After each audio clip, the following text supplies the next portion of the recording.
All right, welcome back to the Roast It Yourself podcast, brought to you by Coffee Bean Corral and Current Crop Roasting Shop.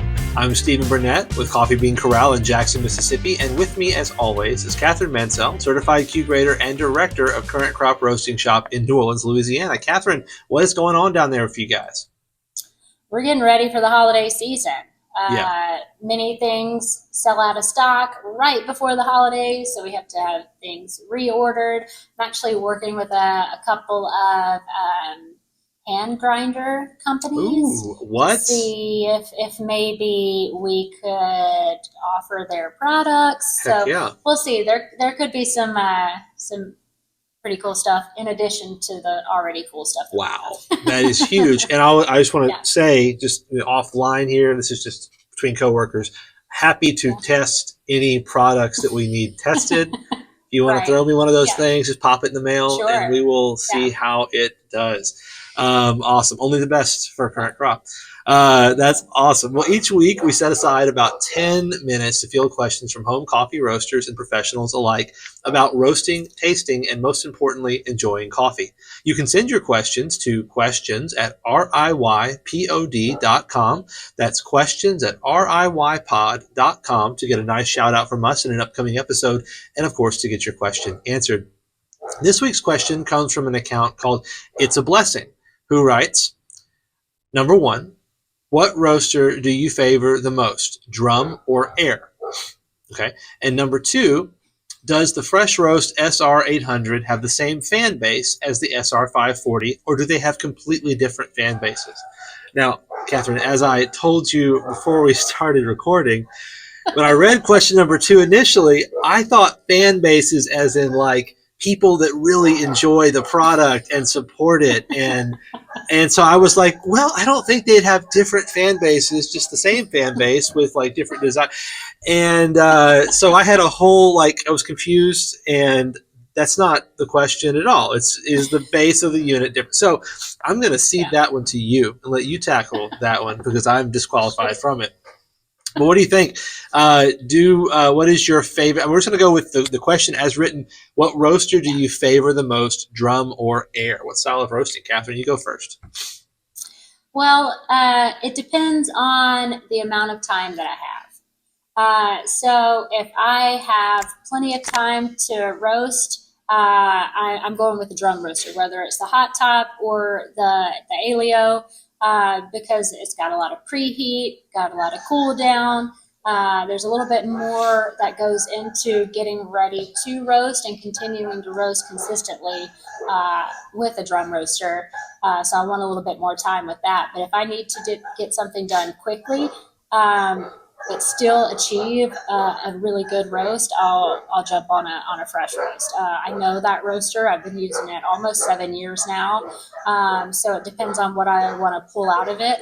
I can roast it a few different ways and still achieve my goal. So it really just depends on the amount of time I have to dedicate to it. That's totally fair. A question just occurred to me, a kind of a bonus question. I know, like the between batch on a drum roaster, you've got to kind of follow the procedure, get the starting temperature back to where the preheat temperature was before. You've told me, and I've just done it because Catherine told me to do it, so I'm going to do it. But I don't know if you can give any more insight into the first batch of the day. Even though the preheat is there, you can spend 30 minutes preheating it. Why is the first batch of the day still different if the preheat and everything else is the same?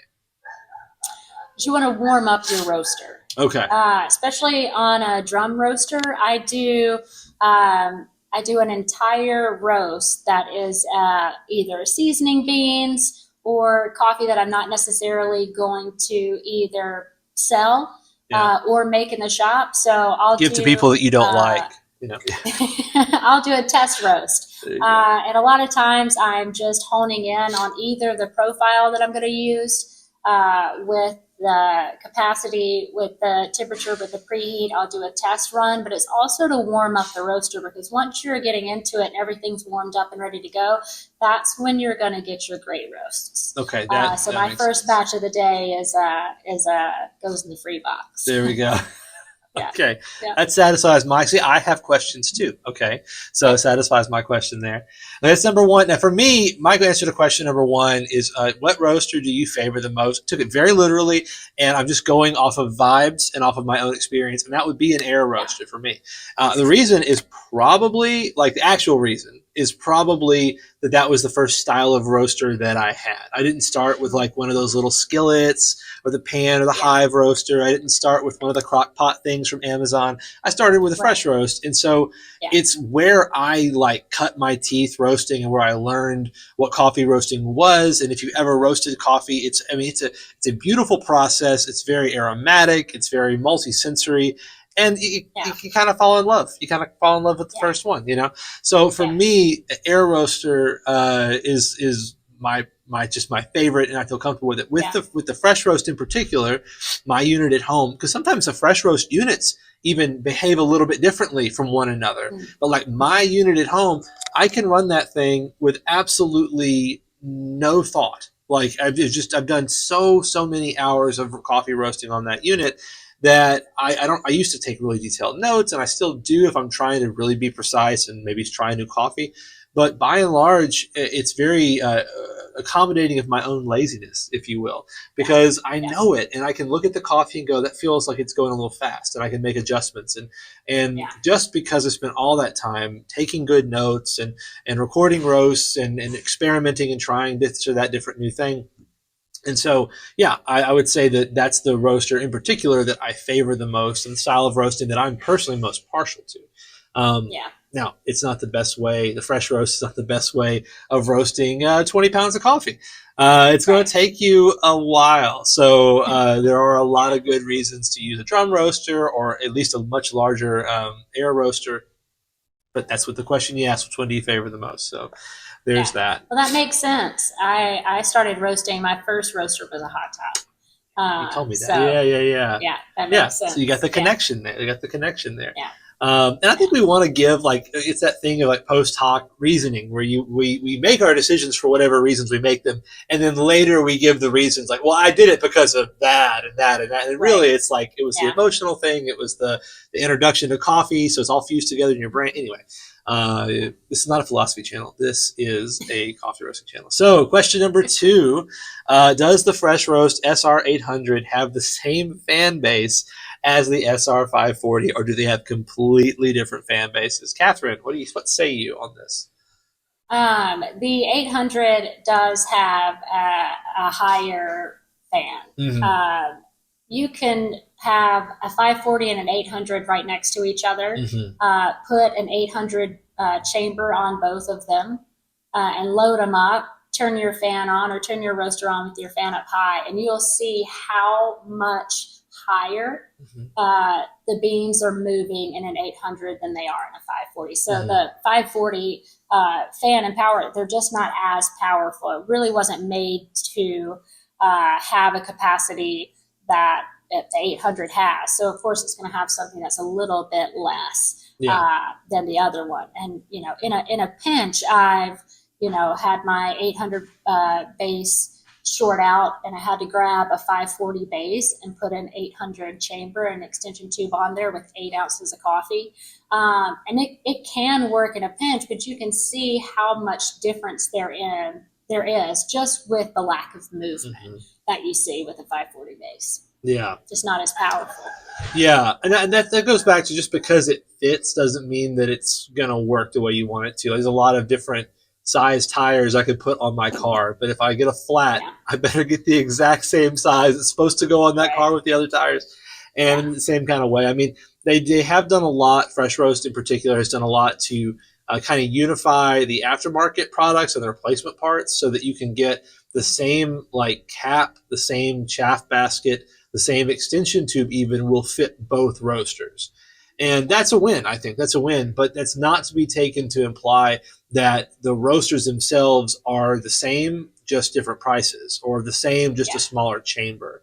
I've definitely had people go, well, can I just get the cheaper roaster and then buy a $20 like 800 chamber?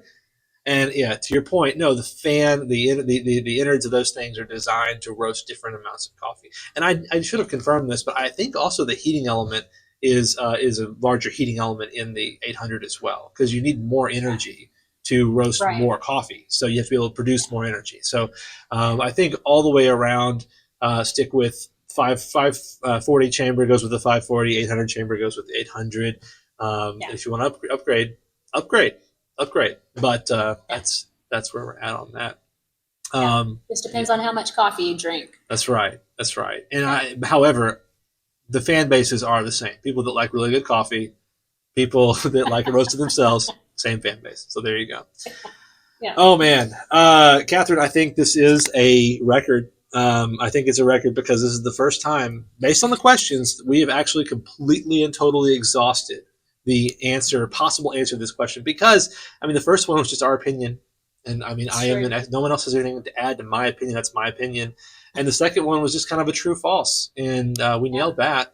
So for the first time ever, I think we actually have answered the questions completely. And personally, I think that earns us some likes and some subscribes and some follows and some shares, some really nice words in the comments if you're feeling generous, because that's exactly how all the algorithms work to make sure that this podcast gets out to be viewed by more and more and more people, and get more people into coffee roasting. We hear all the time from people that have found Coffee Bean Corral, current crop, coffee roasting in general through this podcast, which is mind-blowing and so cool that we get to do this. Thank you guys for letting us do this, first of all.